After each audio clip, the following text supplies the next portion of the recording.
I'll be honest with y'all, I've never been real interested in sports. I may watch a few games here and there, but I'm more of a sports entertainment guy, as you may know. However, I was always up for playing sports games on computer or console screens. I played my fair share of video sports games. Apart from doing reviews on some, I played a lot of baseball or hockey games as they seemed to be the most fun in my youth. In the early days of gaming, combining sports and video games was a new concept being explored, with Atari and Taito releasing various arcade games like Pong and basketball. And it didn't take long for someone to bring a very popular sports experience to your hands. It's Mattel Electronics Football. I've played flag football for a few years but was never into it. I don't watch it much either apart from the Super Bowl. I'll look forward to see how the second run of the XFL may flop, but let's bring our attention to some simpler times. Mattel Electronics' Football was released in June of 1977 as one of the first handheld sports simulators. On the box we have an image of maybe the iconic handheld some football players do in their profession, along with some yellow text advertising its complex gameplay. Who would have thought football could be so much fun to play with? The advertising continues on the side flaps. They're really selling the computerized aspects hard. I also like how they recommend ages 8 to 80. Hopefully the old farts remember how the game works. On the back we have more explanation of the handheld in more detail, but I will explain it better in just a moment when we take the thing out. But I will point out briefly that other box variations come with a flap on the back with additional art, so that may be something to be on the lookout for. But we're about done with this box, so we'll take a closer look at the handheld itself.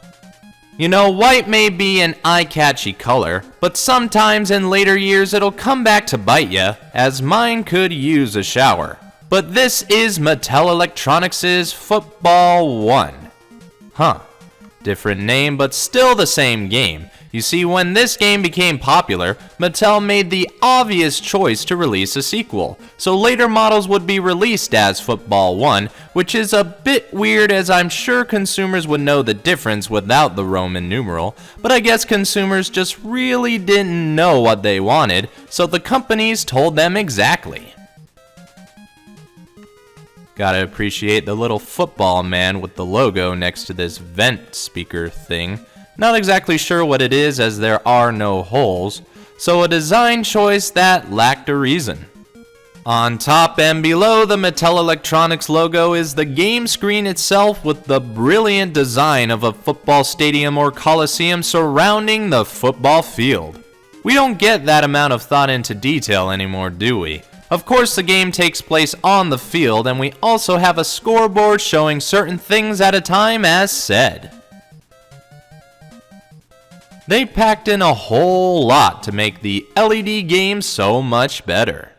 The middle has the control interface with movement buttons like up and down. This button will do either right or left depending on which end zone you need to run to. We also have the status button to show a few different things on the scoreboard, a score button to show the obvious, and the kick button is what you'll have to use when you have a field goal attempt when that comes around.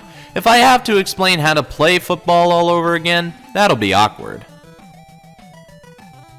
Of course you have an on and off switch, but they decide to either have 1 or 2 players. Unfortunately, you would have to wait turns, something another competitor would capitalize on to sell their own version.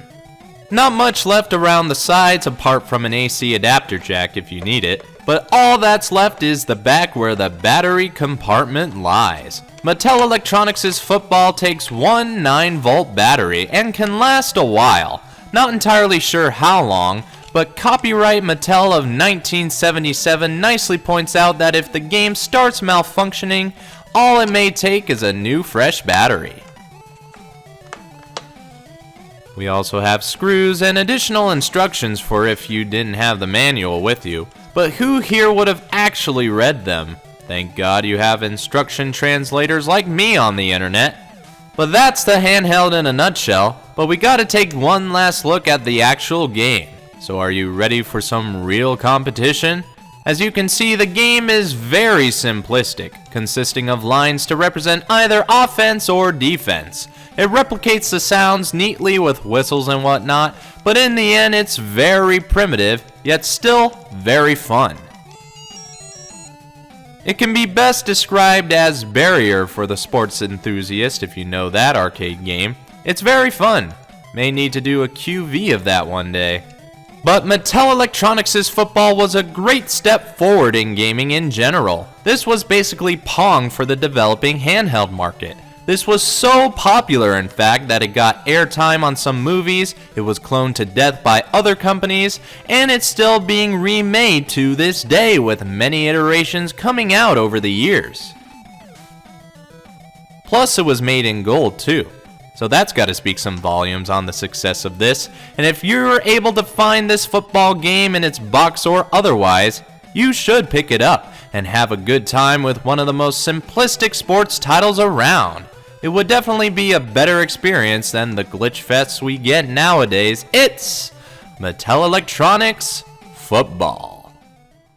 It's still amazing to see how far we've come, but yet it also goes to show how technology of the past can still be fun. But over time, many companies try to conceive new and unique way to play these type of games, and Nintendo was at the forefront even way back then. Their Game & Watch line brought them plenty of success, with some of them becoming icons and shaping gaming as we know it, while others were neat ideas left behind in time. But on the next episode, we'll take a look at one of those forgotten G&Ws that brought a whole new dimension to the multi-screen series, thanks to the Plumber Brothers. If you think I missed anything, please leave a comment. If you like what you see, leave a like. If you think others could get knowledge out of this, share this video. And if you want to see more, go ahead and subscribe. Now, if you'll excuse me, nostalgia is calling.